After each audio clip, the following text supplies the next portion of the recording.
રાજકોટના જામનગર રોડ પર બની રહેલો સાઢિયા પુલ વિવાદમાં આવ્યો છે। પુલનું ડિવાઈડર ઊંચું નીચું હોવાના આક્ષેપો બાદ મહાનગરપાલિકાના સિટી એન્જિનિયરે આ અંગે ખુલાસો કર્યો। તંત્રના જણાવ્યા મુજબ બ્રિજમાં કોઈ ટેકનિકલ ખામી નથી।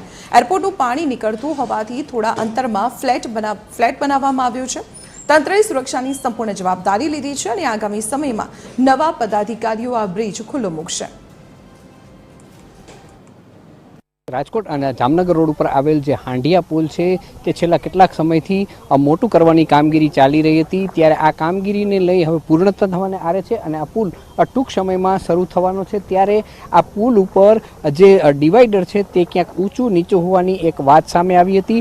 ત્યારે આ પુલ ઉપર જે ડિવાઈડર છે ઊંચું નીચું થવા માટેના જે અફવા ફેલાણી હતી તેને લઈને કેટલાક ટેકનિકલી કારણો પણ સામે આવે છે। કારણ કે નીચે પહેલાં જૂનું એરપોર્ટ નજીક હતું અને એરપોર્ટનું જે પાણીનો નિકાલ હતો તે નીચેથી પસાર થતો હતો, તેને લઈ આ ડિવાઈડરની આ રીતની ટેકનિકલી ડિઝાઇન બનાવવામાં આવી છે।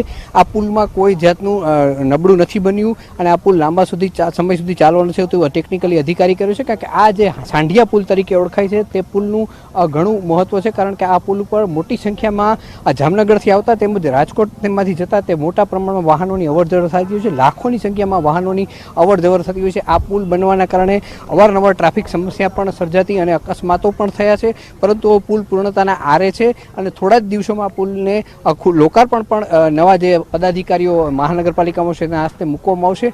પરંતુ આ પુલ જે નમી જવાની વાત હતી તેને લઈ ક્યાંક ને ક્યાંક અસમંજસ હતી। પરંતુ સિટી એન્જિનિયર છે અતુલ રાવલે જણાવ્યું કે આ પુલમાં કોઈ પણ જાતની ક્ષતિ નથી, આ પુલ બરોબર જ બન્યો છે અને આ ટેકનિકલ કારણોસર આ ડિવાઈડરને ઊંચું અને નીચું રાખવામાં આવ્યું છે। દ્રશ્યો આપ જે રીતના જોઈ રહ્યા છો ડિવાઈડરના, આપને જે દ્રશ્યો બતાવી રહ્યું છું કે પુલમાં કોઈ જાતની ખામી નથી અને પુલ વ્યવસ્થિત જ બન્યો છે અને લાંબા સમય સુધી આ પુલ ચાલવાનું છે તેવું અધિકારીઓ દ્વારા જણાવવામાં આવશે। આપણે સિટી એન્જિનિયર અતુલ રાવલ સાથે જ વાત કરવાનો આપણે એક પ્રયાસ કરીશું કે તે શું કહી રહ્યા છે, કે અતુલ રાવલ છે તે શું કહી રહ્યા છે આ પુલને લઈને, તેમની પાસેથી જ આપણે જાણવાનો પ્રયાસ કરી રહ્યા છીએ। સાહેબ, શું છે આ પુલની પરિસ્થિતિ લઈને? પુલમાં કોઈ પણ જાતની ક્ષતિ નથી, આ માત્ર જે છે એ અફવા છે। આ જે આપ જોઈ શકો છો કે એરપોર્ટના પાણી પહેલાં અહીંયા જૂના પુલમાં નીચે પાઇપ હતા, અમે નવા પુલમાં છે એ એક નાલું કર્યું છે, નાલાનો સ્લેબ છે એ ફ્લેટ રાખ્યો છે। એટલે આ પોર્શન પૂરતો મીડિયન છે એ ફ્લેટ છે અને ઉપરથી જે મીડિયન આવે છે એ સ્લોપમાં દેખાય છે। બાકી પુલમાં કોઈ પણ જાતની ટેકનિકલી ક્ષતિ નથી। પુલ છે એ વાહન વ્યવહાર માટે સંપૂર્ણ સલામત છે। લોકોને શું અપીલ કરશો સાહેબ? હું લોકોને એટલે જ અપીલ કરીશ કે ભાઈ આ છે એ અફવાઓથી દૂર રહે, આ પુલમાં કોઈ પણ ઇસ્યુ નથી।